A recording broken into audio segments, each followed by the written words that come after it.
Well, thank you everyone for joining us. And one thing I should tell you is that my wife and I, as Mike mentioned, both have albinism. And we interestingly find ourselves in the opposite position that many of you and your families find yourself in, because we both have albinism, but because we apparently have a different genetic type of albinism, it's caused by different genes for each of us.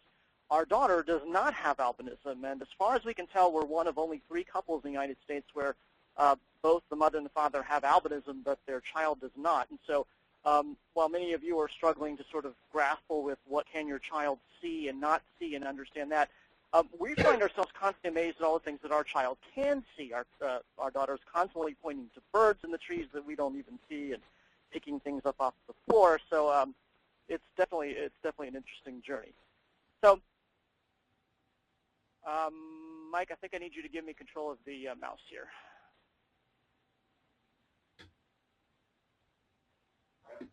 There we go.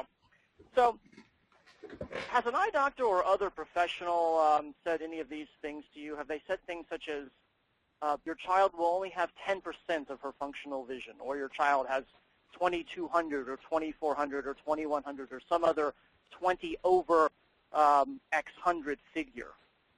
Have you heard that your child is legally blind? Have you heard that your child has no depth perception? Or have you heard things like your child won't be able to drive, your child won't ever play basketball, won't? Well, understandably, these can be very scary things to hear as a parent of a child, and you so desperately want to understand how they see. Well, it can also be confusing for us because not only have you not been able to see through your child's eyes, we've never been able to see through a normally sighted person's eyes. So when people ask, well, how is what you see different than what I see, it's hard for us to say because neither one of us has ever had the chance to look through each other's eyes. So hopefully by the end of this presentation, even though we can't literally have you look through your child's eyes, you'll have a little bit better feel for what they're actually seeing. And so here are some of the things we hope to cover for you tonight during this webinar. We hope to let you know why it's so hard to understand what your child sees and why so many of those terms are so confusing and misleading. We want to explore what reduced visual acuity actually means, what it actually looks like, and in fact give you a simulation of what reduced visual acuity looks like. We're going to talk about depth perception, and while it is true that those of us with albinism lack a specific component of depth perception, that we do indeed have the ability to judge how far away things are. We're going to talk about what's hard to see and what's not because of the various aspects of low vision. And lastly, we're going to talk about why the terminology can be so misleading and confusing about what your child actually is able to see. So first, we're going to talk about reduced visual acuity, what that actually means and what it actually looks like. One of the hard things to understand, and one of the things that constantly gets asked of those of us without albinism is, does everything look blurry to you? And people are always shocked to hear that our vision doesn't look blurry. We're also occasionally annoyed by people asking us, well, why don't you just get glasses to fix it? Well, these two questions have their same genesis, which is that for normally sighted people, the only thing they generally understand about not being able to see well are problems that require glasses. These are problems with the front of the eye or the eye's ability to focus an image onto the back of the eye. These are things like nearsightedness and farsightedness and astigmatism. Now, these are things that people with albinism can have as well. We can, just like you, go to the eye doctor and get glasses or contacts to fix those problems, but the problems that we have are a little bit different that can't be fixed. Because for a normally sighted person, this is all you understand about what it means not to see well. It's because your eye has something wrong with how it's focusing. You go to the eye doctor, you get glasses, and suddenly you see it like this. Well, as I mentioned, we can have those problems, but the problems that we can't fix are on the back of the eye. They're the portion of the eye where the image actually forms, and that's where our reduced visual acuity comes in. First, to explain this concept, all pictures are made up of dots. That's true of pictures on the back of the eye, just as it's true of pictures on your television screen, the picture you're viewing in this webinar right now, a picture on the front page of the newspaper. All pictures are made up of dots. Some pictures have more dots than others. This is what we call resolution in some cases, or whether it's computer screen. That's when people are talking about their plasma TV with its 1080p or 720p. They're talking about the number of dots that is in the picture. our retinas have fewer dots in the center portion of our eye than your eyes do. That's the major difference between the eye of the person with albinism and the person who doesn't have albinism. There's two types of dots on the back of the eye. They're called rods and cones, and you may have heard eye doctors talk about rods and cones. The difference between those two are rods are on the edge of the eye, and those are what you use to see in really low light, and the rods are on the edge of your vision, and that's what you use to see when something kind of catches the corner of your eye and you quickly turn your head to see it in detail. The rods are what give you that periphery vision. They're not very good at detail, they're not very good at color, but they help you see things on the edge of your vision. The center portion of your eye, what we call the cones, are what are actually closer together on both normally sighted people's eyes and people with albinism. That's what gives you that fine detail vision. That's the part of your vision you need a lot of light to be able to see with. That's what you use to read. That's what you use for a good chunk of your driving. The difference between a person with albinism and a normally sighted person is we have fewer of these cones in the center portion of our eye than normally sighted people do. In other words, we have fewer dots, fewer receptors to pick up the image on the back of our eye in the very center than do people with normal vision. One thing to note about this is that means that your child with albinism's ability to see something out of the corner of their eye is pretty much the same as yours in all likelihood. It's the center of the vision where you do all of that detail, that reading and stuff, that's actually different. You probably have experienced, if you live in the United States, an upgrade in your visual acuity recently through something called the digital TV transition. You might remember a couple of years ago when you had to order these coupons the government told you and get one of these converter boxes, or horrible, horrible things were going to happen to you. Well, one of the options given to you when we switched from analog television, the old-fashioned television system, to digital television was you could go out and purchase a new high-definition television if you didn't want to go get one of these boxes. Well, why is HD TV or high-definition television so great? It's because high-definition television, hold on, we got one slide ahead of ourselves here. High-definition television has 5 times the pixels or dots on its screen than an old-fashioned TV does. That's why high-definition television looks so great. Think of it this way. When you upgrade from an old-fashioned TV to a high-definition TV, it's mathematically the equivalent of upgrading from a TV that gives you 2100 vision to 2020 vision. So one easy way to think about how your child sees differently than you is to think that while you're watching HD TV on the brand new Plasma, your child is watching the world on Grandma's old Zenith Console. Now, if you think about this for a minute, the picture on the old Zenith Console wasn't blurry. It didn't prevent you from understanding what was going on in the football game or on the news broadcasts or on the television drama you were watching. It just somehow didn't quite have the stunning detail that that new high-definition television has. So that's a lot like the difference between our vision with albinism and your vision that's normally sighted. Let's take a look at what this looks like in the real world. Now, we do this at the conference, and we estimate it as best as we can in a controlled environment. But since we're doing this over a webinar over the Internet, and since there's a good chance that this is going to go up on YouTube, we do need to issue a disclaimer, since this will be available to the public, that the following demonstration of reduced visual acuity is a conceptual approximation only and may not accurately reflect the visual capacity of any individual with low vision. NOAA offers the simulation without warranty and without any claim of the medical or clinical accuracy of this information. The lawyers made us say that. What does that mean in English? Basically, 2 things. This is a simulation designed to help you understand the concept of reduced visual acuity by showing you the relative difference in the number of dots in pictures. Even though we're trying to simulate actual visual acuity, we can't guarantee that the numbers that say 2020 will actually represent 2020. Also, that's the best case scenario if you're using a slow or unreliable internet connection, or if you have some funky settings on your computer, this simulation might not work for you at all. And I will also make one more note that if we do end up putting this particular version of the presentation up on YouTube, you'll probably need to select the highest resolution setting on YouTube, which I believe is marked 720p, and you'll need to select full screen if you're watching this on the webinar. Don't worry about that.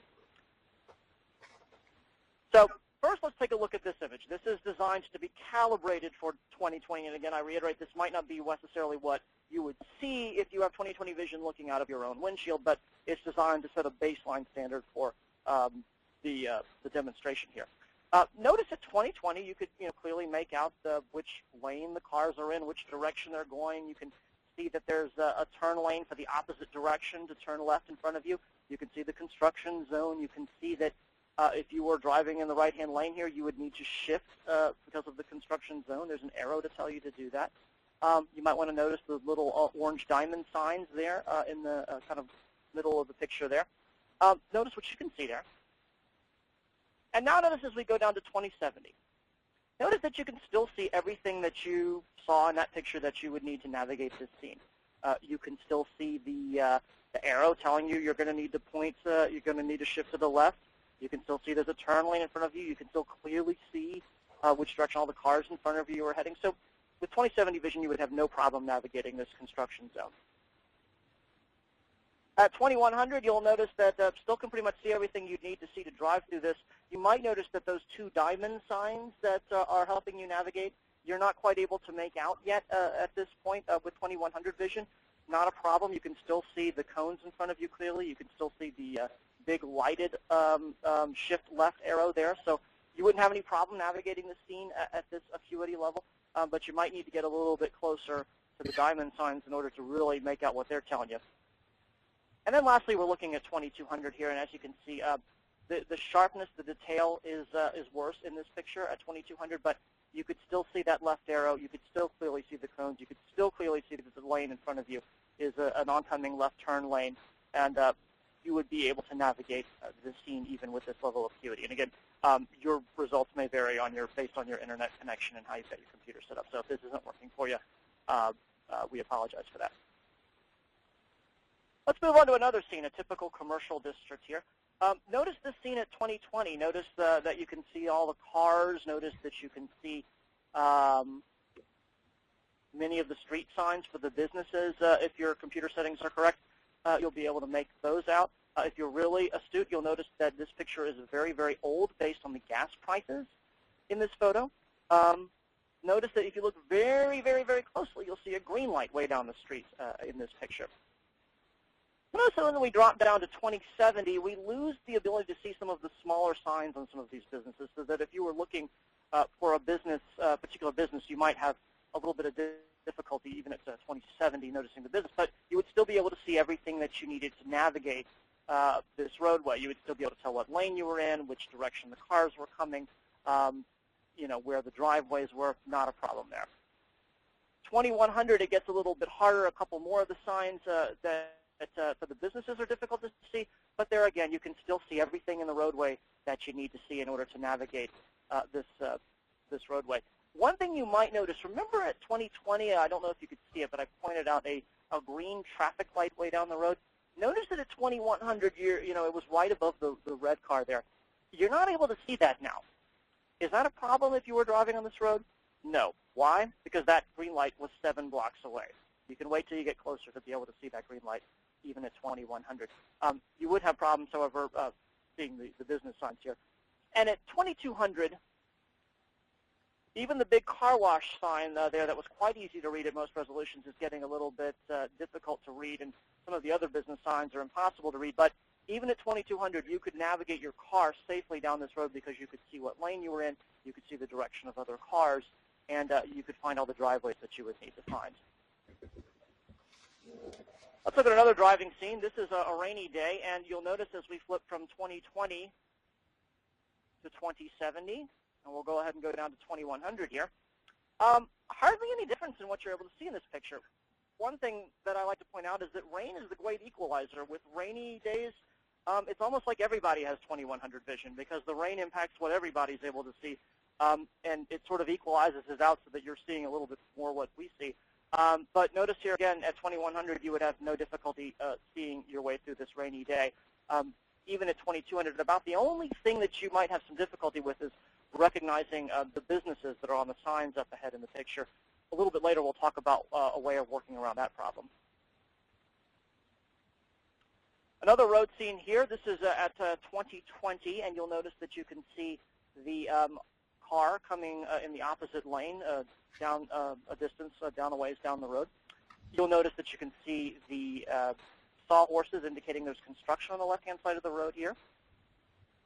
And notice as we go down to 2070, you can still clearly see that there's a vehicle coming a great distance down the road in the opposite lane.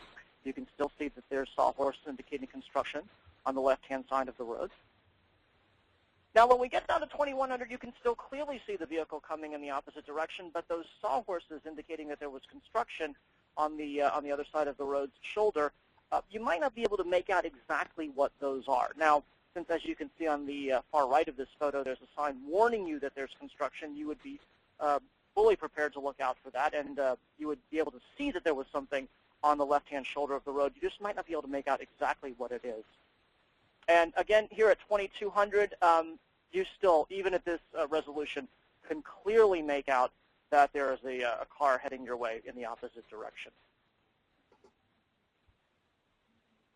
Okay, here's a hotel in downtown Milwaukee, Wisconsin. This happens to be the Astor Hotel. As you can see at 2020, you can read on the green awning of the hotel there out front. When we go down to 2070, though, it starts getting a little bit harder to read the Astor Hotel there on that green awning. You may be able to make it out, but you might be hard to see that. And when you get down to 2100, then it really gets challenging to see the green awning telling you what the name of the hotel is. So if all you knew is that I need to meet someone at the Astor Hotel, even from right across the street, it might be hard to see the actual name of the hotel. But even down at 2200, where you really would have difficulty reading the name of the hotel from across the street on the green awning, if someone had told you that you needed to meet them at a hotel that was cream and brown colored and had a green awning out front, by that description, you would have no problems locating this particular hotel. Here's a crowd of people. Notice at 2020, no problem recognizing faces even in the back of the room. When we go down to 2070, some of the faces in the back of the room might get a little bit more difficult to make out. When we go to 2100, some of the people kind of about halfway across the room start getting a little bit difficult to recognize. And when we get down to 2200, you'll notice that this could be challenging. Even people at a couple of tables away, you might not be able to really fully recognize their faces at 2200 the way you could at 2020.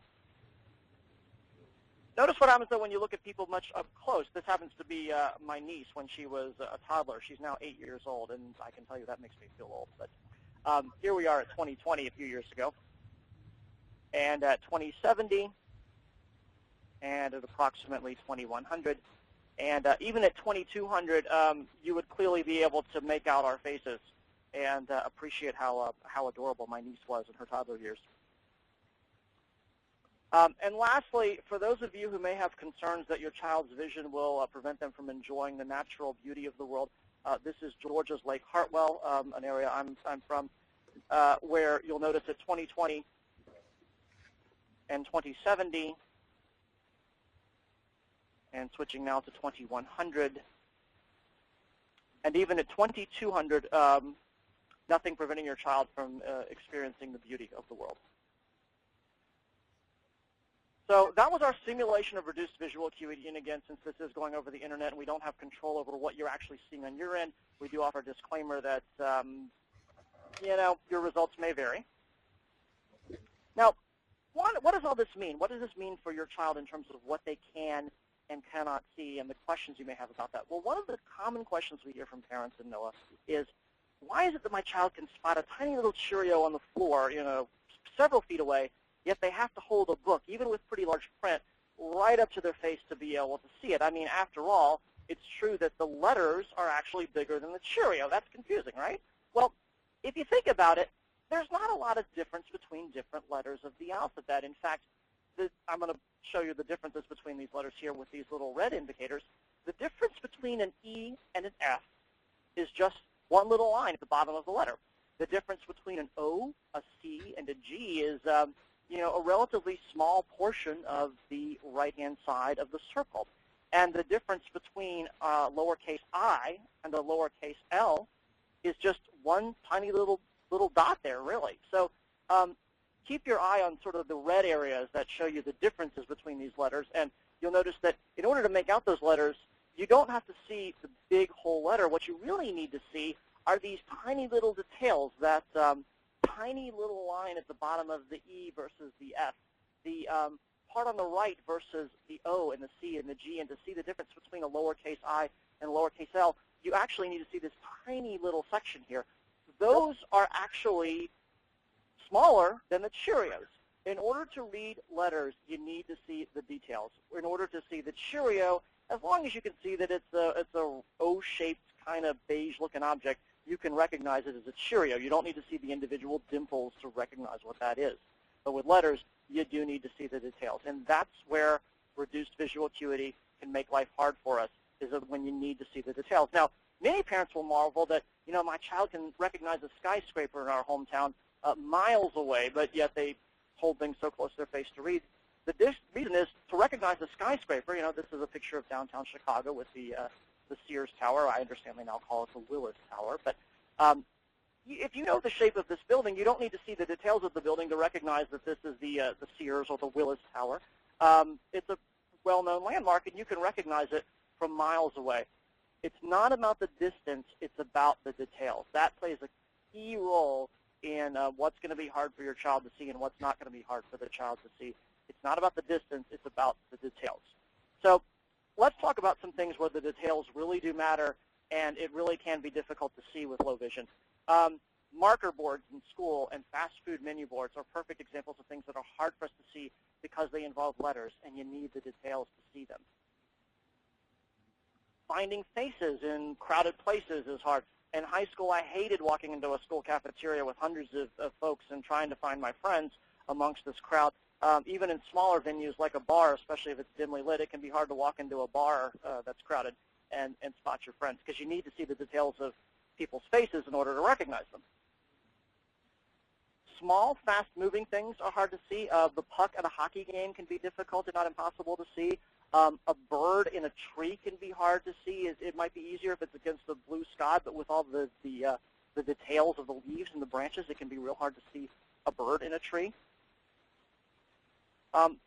Small signs on strip malls can be really hard to see, especially if you're in a fast-moving vehicle. If you're driving down a road at 45 miles an hour, you can see fine to drive down the road, but if you're trying to spot a particular business in a strip mall on the side of the road, that can be difficult to do while you're driving, or perhaps seeing a street sign on a busy city street. That can be difficult.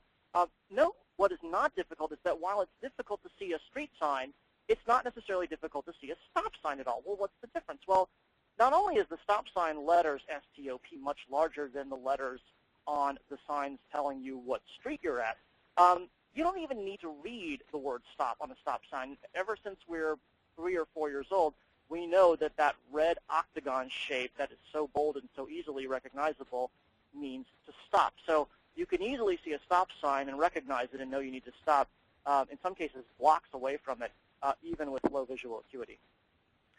So those are some of the things that are hard to see with reduced visual acuity. But another myth about our vision is depth perception. One thing that many parents hear is that your child will have no depth perception. Well, that's not actually true. There's a component of depth perception, however, that we oftentimes are missing called stereoscopic fusion or stereolapsis.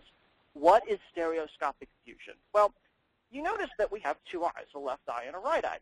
And the reason we have a left eye and a right eye is because our brain, or the brain of normally sighted people at least, does this really neat trick where it compares the picture that the left eye sees and what the right eye sees. And if you're eating dinner and you're looking at your spoon and your soup bowl there, you'll notice that it's closer to you because what your left eye sees and what your right eye sees is a bigger angle. It portends a bigger angle than something that's farther away, like your water glass.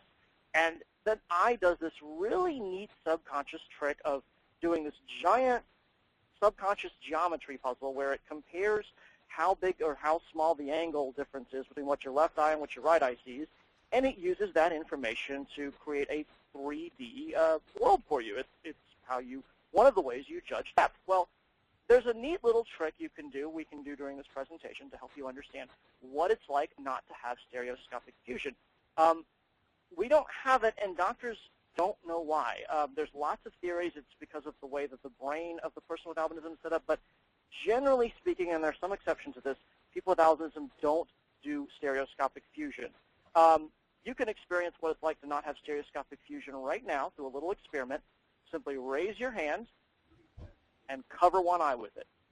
By putting one hand over your eye, you're preventing your brain from seeing what one eye is seeing, and you're essentially killing your own stereoscopic fusion. So while you're sitting at your webinar here, maybe reach out for the computer mouse, maybe get up and walk around your living room there, and notice that you could still sit back down in your chair without falling down. Notice that you could still judge how far away the door was. You could still probably walk up the stairs. You could go to the kitchen and get water. There's nothing you really couldn't do without having 3D vision or stereoscopic fusion this way. So that's what it looks like to not have stereoscopic fusion. Well, it's true that we don't have that, but we do still have the ability to judge depth, because stereoscopic fusion is just one of several tools that the human brain uses to figure out how far away things are. The first way the human brain uses to figure out depth is perspective. We know that things are generally the same size, that couches and cars and cats and things in the natural world generally are predictable sizes. So if they're bigger, our brain knows that we're closer to them. When you look down this road, you know that the road itself isn't actually getting narrower. It's just that the further down the road you look, then the further away it is and the narrower it appears. That's perspective. Another thing is relative position. Our brain knows that if one object is blocking our view of the other object, that's because it's physically in front of the other object. So when we see things blocking other things, we know that the things that we can see are in front of the objects that they're blocking. Another trick that is particularly important to those of us with albinism who don't have stereoscopic fusion is something called gradient shading. And that's basically that when light falls on staircases, for example, that are at different, each stair is at a different level, the light hitting that surface will look slightly different. It'll have a slightly different shade to it than the level that's above it. So one of the ways that our brains know that two objects are at a different distance is we pick up on those subtle cues of gradient shading based on how the light is hitting the object. And that's one area in which your child may actually be better at navigating stairs, for example, than you are, because you're probably used to using stereoscopic fusion to judge how far away stairs are. For your child who didn't ever have the luxury of having stereoscopic fusion, they probably have learned to become dependent on gradient shading differences in order to judge that this is the difference between one step and another step. So your kid may actually be better at this than you are. The last way that our brains judge depth is with the focusing of the eye. In other words, when you hold something closer to your eye has to clamp down and reshape the lens in your eye in order to see it and focus on it. And the brain has access to that information to know that, hey, if your eye is focusing more, that's because you're looking at something up close. So those are some of the tools that we still have to judge depth. Well, what's hard because you don't have stereoscopic fusion? One thing can be catching a baseball is hard because there's no frame of reference. It's no problem really to drive down a road without stereoscopic fusion and judge the distance and speed of oncoming traffic, because if a car is coming down the road in the opposite lane, you can figure out how far away they are based on the position that they occupy on the road. And relatively quickly, you can assess whether or not you have enough time and distance to turn left in front of them, or if you need to wait for them to go by. With catching a baseball, the baseball isn't on a roadway or anything else that you can use for a frame of reference.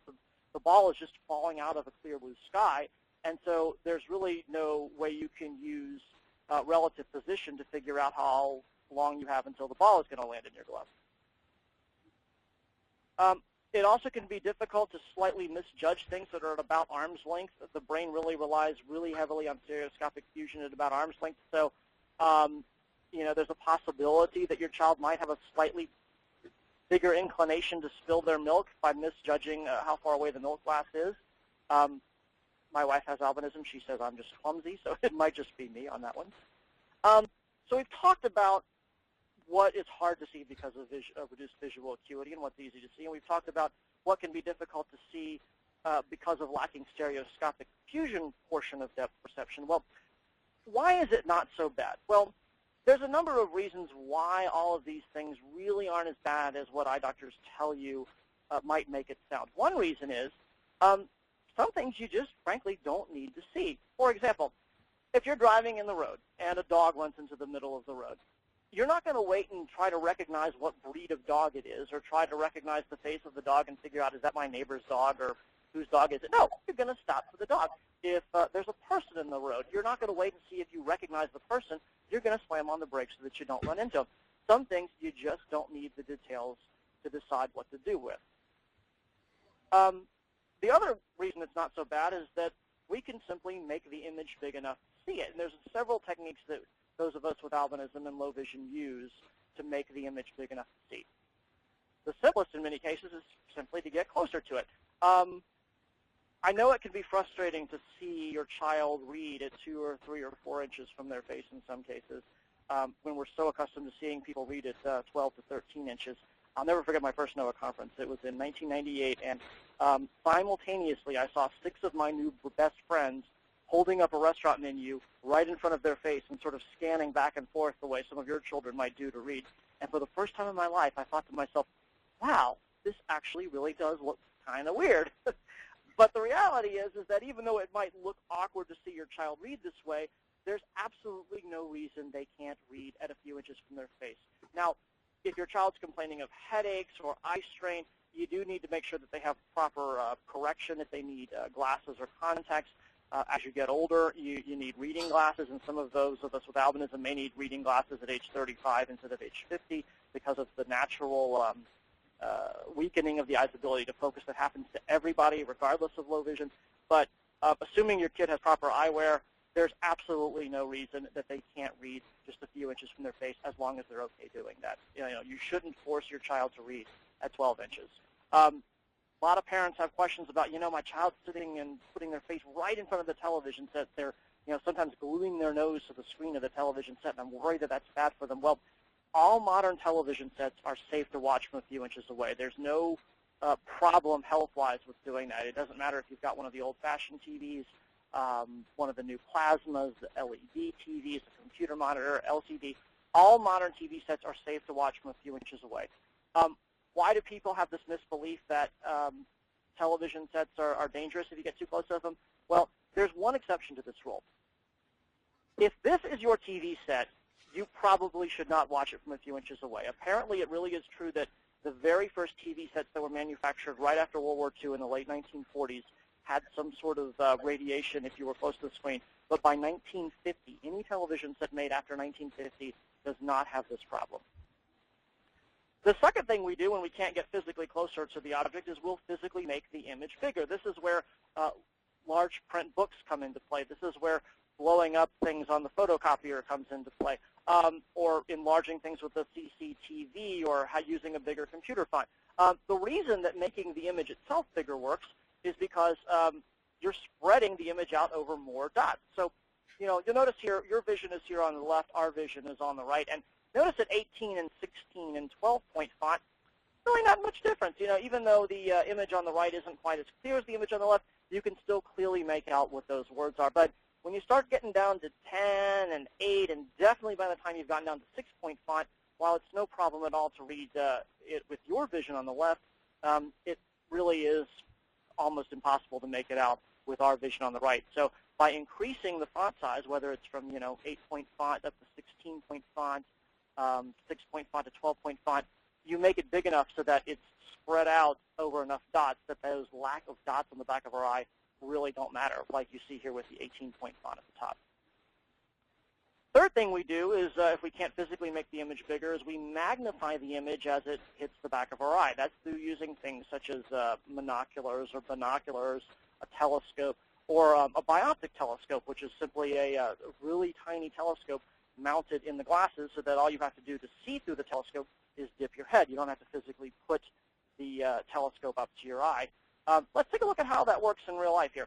So you're driving down the road here with approximately 2100 vision, and you're really concerned about getting the best price on gas, with gas prices being as high as they are. And also, you're wanting to make sure that I want to pull into this gas station unless it has the best gas prices in town, but I can't quite see the prices on that sign at that gas station up ahead. Well, you dip your head, the bioptic appears, and voila, you have a magnified image of what you were looking at in the center of your vision. And lo and behold, we can see that at 2100, this gas station has, wow, unleaded for $1.01. I'm turning in there and filling up my tank. As you imagine, this picture is probably from the early 1980s. But when you're done seeing what you need to see, You simply move your head back up, and the bioptic moves out of your way, and you continue seeing normally. So that's just one example of how using a telescope to make the image itself bigger is another way that we get around having low vision. Third way that we compensate for low vision is, frankly, we cheat. Here we're back to that scene we looked at earlier of a crowded room, and well, at this vision, it's hard to see people's faces. But what if you needed to find Uncle Larry? And what if you knew that Uncle Larry was wearing a yellow shirt? Can you find the guy in this picture who has a yellow shirt? Yeah, he's right there in the center of the picture. And that's one of the tricks those of us with albinism sometimes will do is, without even thinking about it, we'll remember what clothing someone was wearing. And then when we're scanning a crowded room, we'll look for the person who is wearing that style of clothing. And sometimes you might be off, and you walk up and you get a little bit closer, and you're like, oh, that's the wrong person. But it's one of the ways that we take it, if we can't see the person's face, we'll try to remember what kind of clothing they were wearing. This is, well, went one slide ahead to here. This is why some parents are amazed and say, my child can barely see something that's right in front of their face at times, but yet they can recognize the McDonald's from 2 blocks away. Why is that? Well, even when it's poorly visible at really low resolution, the golden arches are such a great brand symbol because they're so easy to recognize them. Here the image is highly reduced in its acuity, and yet it's very clearly visible and recognizable. That's why your kid can spot it even blocks away sometimes. When we're going to the supermarket, if we're looking for particular items, we might not be able to read the boxes from far away, but one of the things we'll do is look for the color scheme of the box or look for a particular pattern in the letters that we recognize. So, for example, can you find the Cheerios in this picture? Maybe if you prefer Raisin Bran, maybe if you know that that's a purple box with a yellow sun on it, can you find the Raisin Bran? Well, let's see how you did. Now we're hopefully looking at a higher resolution picture here of the cereal boxes. And one of the things that we do is if we can't necessarily read that it says Cheerios, we'll simply look for the box that has the correct color and the pattern on the box and help us find the Cheerios. Another thing that we use is there's a lot of great new technology that helps us cheat. One of them are GPS units. With a GPS unit in your car, it will tell you where to turn. It'll tell you turn right at the next right, and that way you can concentrate on driving and concentrate on seeing the other cars and the signs you need to see to navigate the traffic, and not worry about trying to read the street signs. It'll know through the GPS system where you need to turn, and it'll tell you where to turn. Google Street View is another fantastic tool that some of us with albinism use to cheat. If you know that you need to go to 1019 Elm Street and you have no idea what 1019 Elm Street looks like, with Google Street View you can get a picture from the street of exactly what that particular address looks like. You can remember, this is a building with a red roof, or this is a 2-story white building, and you can have an image of in your mind of exactly what you're looking for, so that when you get there, you'll recognize it without having to actually read the address on the side of the building.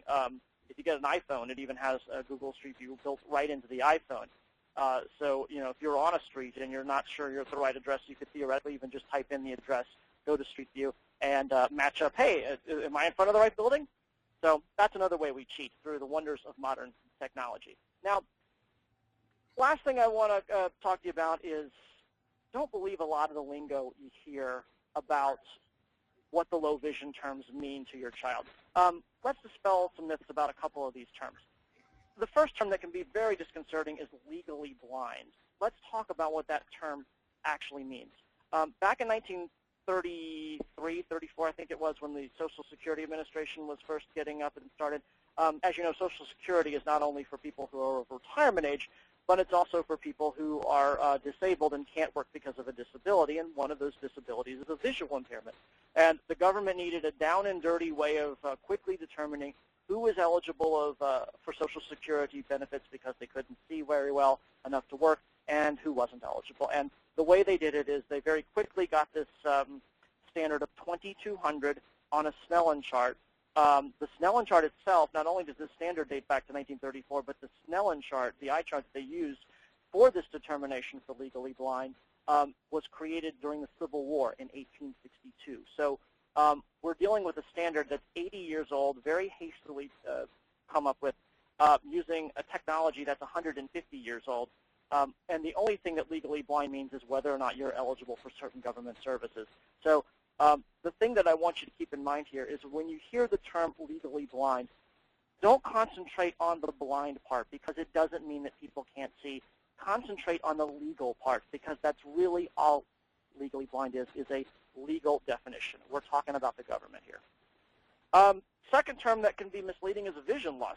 Vision loss is probably an appropriate term for your grandmother or grandfather who's struggling with macular degeneration and they've had perfect vision their whole life and now they don't. But for those of us with albinism, we're born this way. This is what we've always seen. As far as we know, everybody else is walking around in the world seeing birds and trees and seeing specks of dirt on the ground that we just don't see. We have never experienced losing anything. This is the way the world has always looked to us. So really, vision loss is not an accurate term. In fact, technically, the human eye is still developing until about age 9 or 10, and we're learning new tricks of how to maximize our vision throughout our childhood. So if anything, your child is probably gaining vision in the real world, not losing it.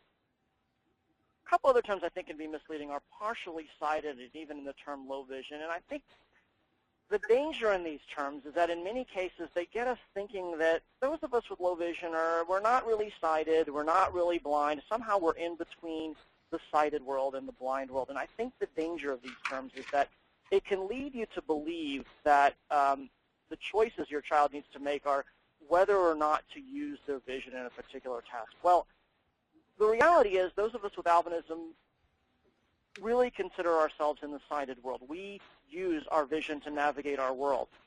We don't look for ways of replacing it. We simply look for ways of enhancing it. And the choice really isn't between using eyesight and not using it, but it's instead about whether or not assistance is needed to see something, and if so, what assistance. That's why I'd like you to start thinking about the term sighted with special assistance, because really the concept of sighted with special assistance will keep you focused on the fact that it's not about whether your child can see or not. It's about how can you help your child maximize the vision they do have and in order to see something, and do they need a special tool for this, and if so, what is that tool? Lastly, when you hear these terms like 2100, 2400, 2200 vision, hopefully if there's nothing else you take away from this webinar tonight, hopefully I've convinced you that the numbers you hear from your eye doctor, they might accurately reflect the number of dots on your child's fovea, but they have no reflection at all on the fullness you can expect your child to lead. So now we have some questions, hopefully. Mike, do we have questions ready from folks? Okay. Before we do that, I'm just going to say a couple of things real quick. Okay, we have, I would say, about 10 or 12 minutes left in the scheduled hour. We can go a little bit over if the questions get going good, or well, whatever the correct terminology is there. But what I'm going to do is I'm going to try to take the questions that you type in and eliminate the duplicates and kind of pick out the ones that are going to mean the most to the most people. So some questions may be a little bit more individual to you or your child, so they may not be as applicable to everybody in the room. So we're going to try to stick with the ones that will have the broadest appeal. So let me throw one question at you, Matt, here right off the bat. Okay. Would getting higher resolution pictures for a child to look at make a difference in how well he sees, or is the lack of the rods and cones the real issue there? And I'm probably not stating that real well. No. It sounds like what the question is in other words, should I be really trying to get my child the best, sharpest possible picture to work with, or is it irrelevant? Is that the question, basically? Let me do it. Why don't I read it? Okay. My question is, does getting higher resolution pictures for my son to look at make a difference in how well he sees, or does the decreased amount of cones in the retina mean that high def doesn't help him as much as someone who is normally sighted? Great question. having a higher resolution picture to look at from at a given distance will not improve your child's vision. In other words, you have to have if the eye is the weak link in the whole thing. In other words, if they're at a distance whereby there's more dots on the television screen or in the picture book or what have you than on the back of your child's eye, then in that case, having a higher resolution picture won't work. But as your child gets closer to that image, whether it's on the television screen or in a book, as they get closer to it, they'll be able to appreciate the finer detail in the higher resolution image. So as a case in point, we got a high definition television about a year ago. Both of us can see the difference in the picture. So you know, the idea of if your husband is pushing to get a high def television for your child, well, no, they're not necessarily going to be able to see more detail because of it, but if they get close enough, they will be able to appreciate the difference. It's all about how close you can get to the image. Okay, we got some real good questions here. Matt, could you tell us what role does nystagmus make in the vision? You know, we didn't cover nystagmus in this just because we really wanted to stay focused on the big topics. From my experience, let's clear up a couple of myths about nystagmus. The world does not look jerky to us. Our brain is just kind of like if you've ever had one of those camcorders that can correct for your jerky hand motion.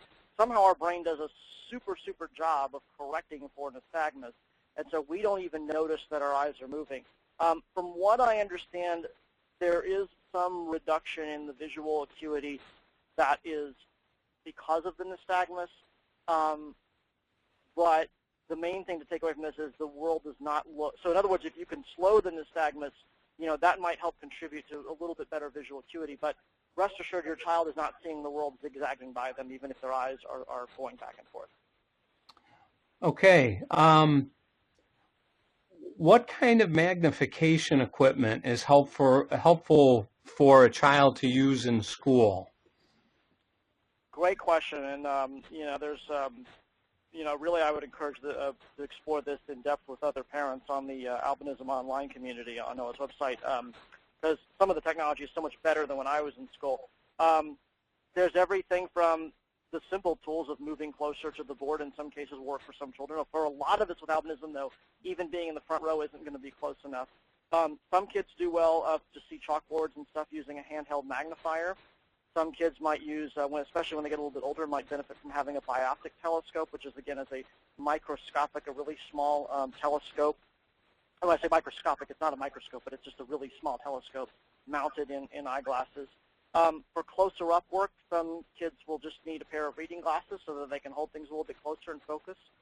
Some kids will use what's called a stand magnifier, and this is just a little plastic magnifier that's designed to kind of prop up a couple of inches off the material, so you can kind of move it along a book, and that will magnify the image. Some kids will benefit from having a closed-circuit television, and I understand that the CCTV models they have nowadays are head and shoulders above what we had when I was a kid back in the 80s. And the other thing I would encourage you to do is look at options that might not even be technological solutions. They might just be logistical solutions, such as if the teacher has a printout of something that she's showing on a PowerPoint or an overhead projection or something like that, maybe she can give the child notes that the child can read. If you're using one of the higher tech things that they use in some classrooms, especially in colleges now, maybe the child could have a laptop computer where they could have access to what's being shown on the PowerPoint presentation on their own computer. So there might be ways around not even using technology to do that. Best thing to keep in mind there is, you know, what are your child's individual needs, and where are they at their point in school? You know, if they're in middle school, they're probably going to be so much more concerned about fitting in and not looking awkward that maybe you sacrifice a little bit of visual capacity in order to help your child feel, you know, like they fit in more. If your child's at a different age, maybe that's not as important. Okay, I'm going to take a couple of these, Matt, real quick. Okay. Is it possible to get a soft copy of the presentation for future reference? We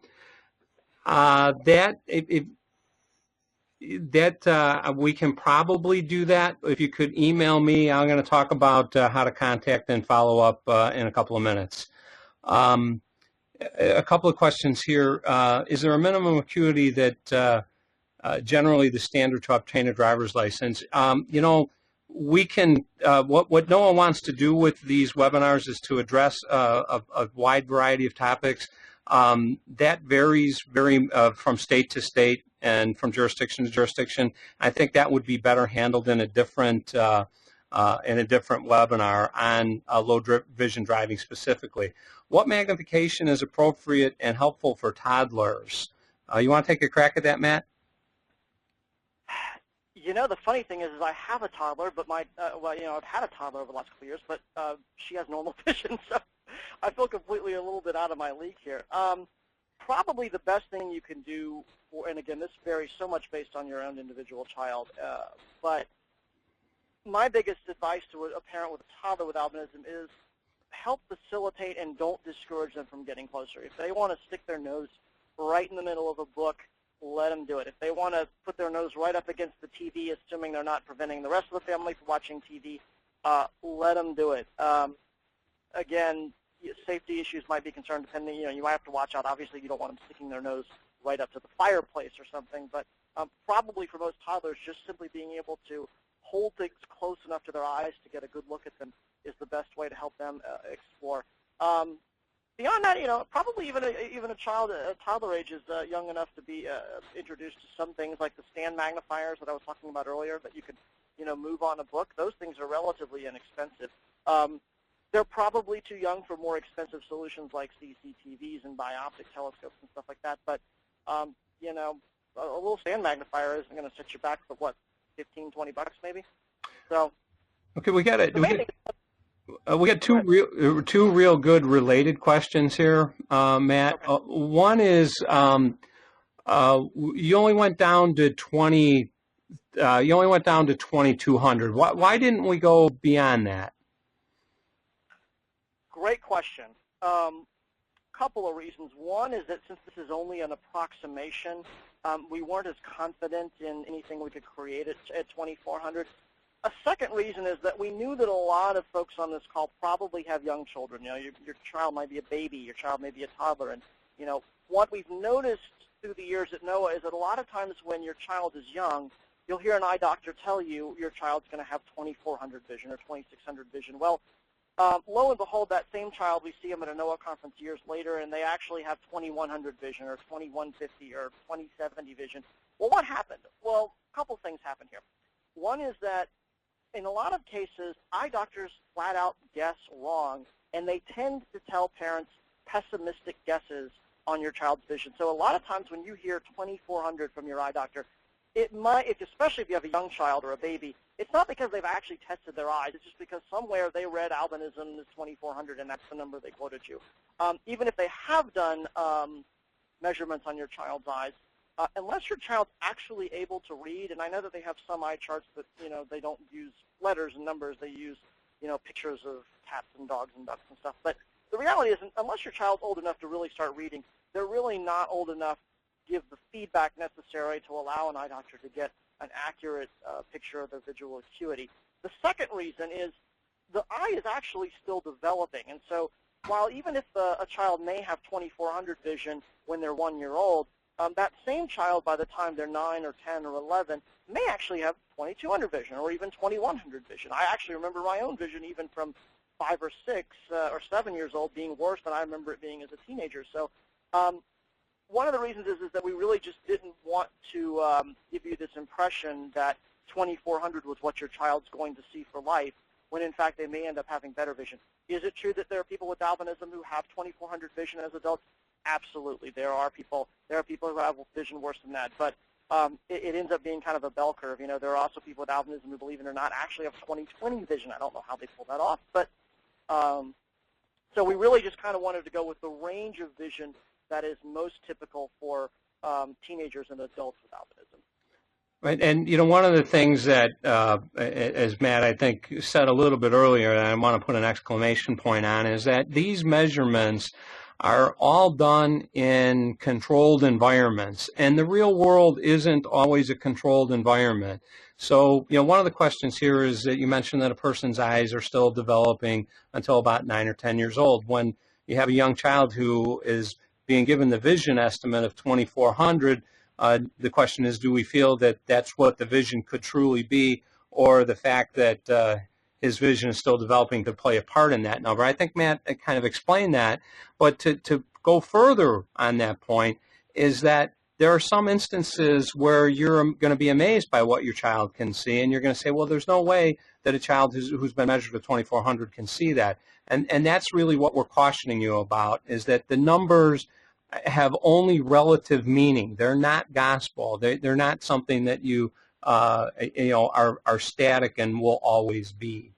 You know, we are right about on the hour, maybe a little bit past it. There are some good questions here. I want to do one more that we didn't hit, but this is a real good question. How much do eyeglasses help? That's a great question. And eyeglasses help because, remember the very beginning of the presentation, we talked about that just as normally sighted people can have farsightedness and nearsightedness and astigmatism and problems focusing the front of the eye, those of us with albinism can have those problems too, on top of the reduced visual acuity because of the issues with the back of the eye. And in fact, you know, a lot of cases, for reasons we don't fully understand, our farsightedness or nearsightedness and astigmatism is pretty bad. So in order to make sure that the eye is fully developing and has the clearest, sharpest picture it can have on the back of the eye, it's really important that your child is focusing the clearest, sharpest image onto the back of the eye. So, you know, even in cases where you have a child who's maybe only a toddler who normally you would think, oh, you know, I could wait till they're school age to get them glasses, you probably, you know, again, consult with your eye care professional on this one for your individual circumstances. But it probably is a good idea to really understand, hey, does my child have nearsightedness, farsightedness, astigmatism? If so, should we go ahead and get glasses on them?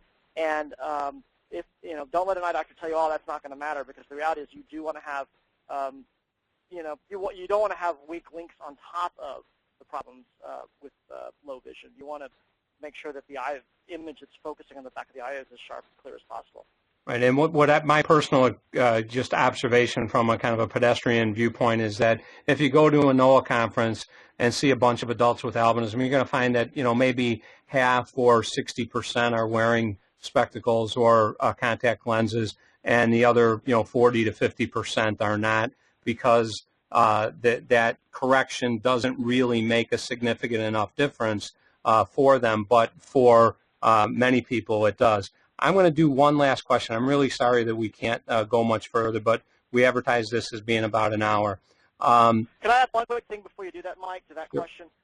My own personal experience, I got contact lenses when you know, which were after getting glasses, and the difference between what I could see on the eye chart wasn't that dramatic, but the difference between what I could see in the real world was tremendously dramatic. So if your eye doctor tells you, oh, well, they're reading the same thing on the eye chart, you really need to ask your child if they're seeing a difference there, because the glasses could be making, or contacts could be making a huge impact, even if it doesn't seem like it is on the eye chart. And those things, as Matt has said before, are very individual. Just because it worked for Matt doesn't mean that it's going to work for every person with albinism. One last question, and then I'm going to wrap up. A parent asks that in a few weeks their child is taking a standardized reading test. Should I request modifications such as shortened test? Shortened test, is that, what is the shortened test? I can only read them, Matt. I don't... Oh, okay. I've never heard of that. I was wondering. Well, I guess it would be either the shortened test, you know, fewer questions, or in some instances they give time and a half or something like that. Oh, time and a half. Now that I get. It really depends on the individual. I remember being in high school, and they you know, they you know, really were pushing for me to get extended time for my reading section, and I personally got it, and my reading stayed the same, and my math score is actually the one that went up. My wife, who also has albinism, she gets double time on every standardized test she takes, and she has gotten some professional licenses of late that she has used double time for, and she feels that that's really important for her to have, because the fact is that we can read slower. So there again, you really need to work with your child and the education professionals you're dealing with. And if you feel, and your child feels, that this is something that you need, then yes, you should advocate for it. But you know, every child's going to need different modifications, so it's not a one-size-fits-all solution. Right, and NOAA does offer a the IEP, the CARE program. If you go to our website, they have collected accommodations and parts of IEPs from many states, and I believe they have about 50 documents in the database right now, and that could be helpful to you. You know, this is, you know, the questions you guys held back till the very end, and you just flooded us with questions at the end. There's a lot of good ones. I gotta sneak one more in. What is the effect of, and I'll take it myself, Matt. Can you address the reduction in visual acuity as it is affected by photophobia? Again, that was, you know, what we were talking about earlier, is that different situations are going to create differences. Someone who is photophobic, you think about a stage light effect. Going from light to dark or going from dark to light is definitely going to have an impact. You're going to a person who I am particularly pretty photophobic, and I do find that to be very, very difficult. But once you're adjusted, things are fairly okay. The other thing that you have to also do is that when the lighting situations change quickly, like if you're driving down a shaded road and there's trees and then there's no trees and then there's trees, or the sun is coming through, that can really play tricks with somebody's eyes who's pretty photophobic. And the other thing that you might notice in your children is that in one particular lighting condition, they may be able to pick everything up and everything is fine because the lighting condition is conducive to their particular vision. But in other places where it's, you know, in the same scene, if it's too dark or too light, they may not see as well. So I am going to thank all of you for the very nice comments that you made. We did receive a number of nice comments here. I'd like to close by putting my contact information up here. You'll get a confirmation email from the service, the GoToWebinar service, that will also have my email address. But if you have any further questions, anything at all related to this webinar or anything related to NOAA, please feel free to use that address. I also wanted to advise you of additional webinars and discussions that we're going to have. Again, as I stated at the beginning, what we're going to try to do is do some of these presentations and make them available on the internet by recording them, and you'd be able to watch them at your leisure. And then we will advertise when we would have teleconferences to do more discussion group or more Q&A following a specific topic. Coming up on April 21st, Kelsey Thompson is going to do the Stares, Smirks, and Shoutouts presentation. It's, you know, dealing with the weird comments you get from people and the emotions that come along with that. As we get close to summer, Dr. Aisha Sethi is going to do a sun protection webinar for us. That'll be scheduled sometime in May. I believe the next one after that would be Donna Appel is going to do a webinar version of what she did in a teleconference earlier in the year on HPS basics. Then we are very fortunate to have Dr. Murray Brilliant and perhaps maybe Dr. Gail Summers will talk about the latest research in a clinical trial for albinism that's going on at the University of Minnesota as we speak. That probably will happen sometime in July. Then as we're headed back to school, we'll schedule an IEP process webinar, and then once we get into closer to the school year, then we'll do a self-esteem and your child. Those are what's on the boards right now, and we thank everyone for their participation tonight. At the highest point during the webinar, we had 86 people logged on. So this is really exciting, and I thank you all for your attention, and I hope you found it helpful. And keep your eyes on your email inboxes. NOAA email blasts are out there, and visit our website to see the latest things going on. So again, thank you all for your attention. Matthew, thank you very much for, as usual, an outstanding job, and we really appreciate you, buddy. Good night, everyone.